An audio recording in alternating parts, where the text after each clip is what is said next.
আসসালামু আলাইকুম দর্শক, সবাইকে স্বাগতম আমাদের আজকের ভিডিওতে। আজকে আমরা অবস্থান করছি আমাদের 2 নম্বর বাগানে। 2 নম্বর বাগানটা আমাদের বড় বাগানের তুলনায় ছোট এবং এর গাছগুলো তুলনামূলক ছোট, কিন্তু ছোট গাছেও যে অধিক পরিমাণ ফল আসতে পারে সেটারই বাস্তব চিত্র আজকে আমরা আপনাদেরকে দেখাতে চলেছি। সুতরাং আমাদের পাশে থাকেন, ভিডিওটি শুরু করা যাক।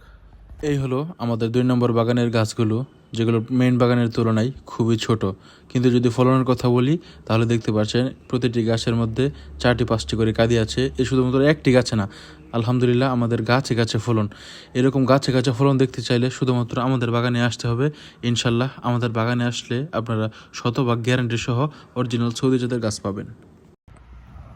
দর্শক, এই যে একটা গাছ দেখতে পাচ্ছেন আমার পাশে, এই গাছটার বয়স সর্বোচ্চ কত হতে পারে? 2 থেকে 3 বছর।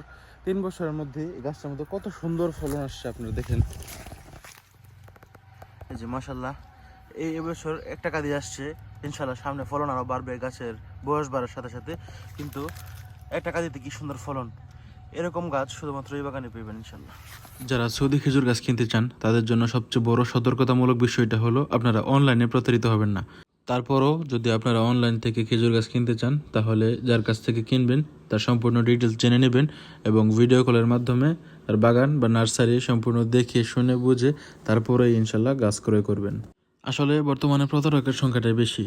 কারো কাছে যদি হাজার হাজার গাছের বাগান থাকে তাহলে না সে শত শত গাছের ফলন দেখাতে পারবে আমাদের মতো। কিছু কিছু ট্যালেন্টেড বাটপার আবার কি করে, আমার বাগানের ভিডিও, আমার বাগানের ছবি ব্যবহার করার পরে তারা মিথ্যা প্রতারণা করে গাছ বিক্রি করে। সুতরাং এসব প্রতারকদের কাছ থেকে আপনারা সাবধানে থাকবেন। পরিশেষে আমাদের দর্শকদের জন্য একটা কথাই, যে আপনারা যদি খেজুর গাছ কিনেন যাচাই বাছাই করে গাছ কিনবেন। যদি অনলাইনে কিনেন তাহলে বলবেন যে বাগানটা ঘুরিয়ে দেখাতে, সবগুলো গাছ আপনি দেখেন, দেখার পরে বুঝে শুনে গাছ কিনেন। অথবা সবচেয়ে ভালো হয় যদি আপনার বাগানে আসেন। আমাদের জন্য কি কথা, আমাদের বাগানটা আমরা যারা অনলাইনে গাছ নেয় তাদেরকে প্রথমে ঘুরিয়ে দেখাই, পছন্দ হলে তারা গাছ নেয়। অথবা যারা বাগানে আসেন তাদের জন্য সবচেয়ে বেশি সুবিধা যে বাগানে আসলে সবগুলো গাছ আপনি দেখতে পারবেন, কী কী জাত আছে সেগুলো দেখতে পারবেন। সবাইকে আমাদের বাগানে আসার আমন্ত্রণ রইল। এই বলে আমি আজকের ব্লগ শেষ করছি। আসসালামু আলাইকুম।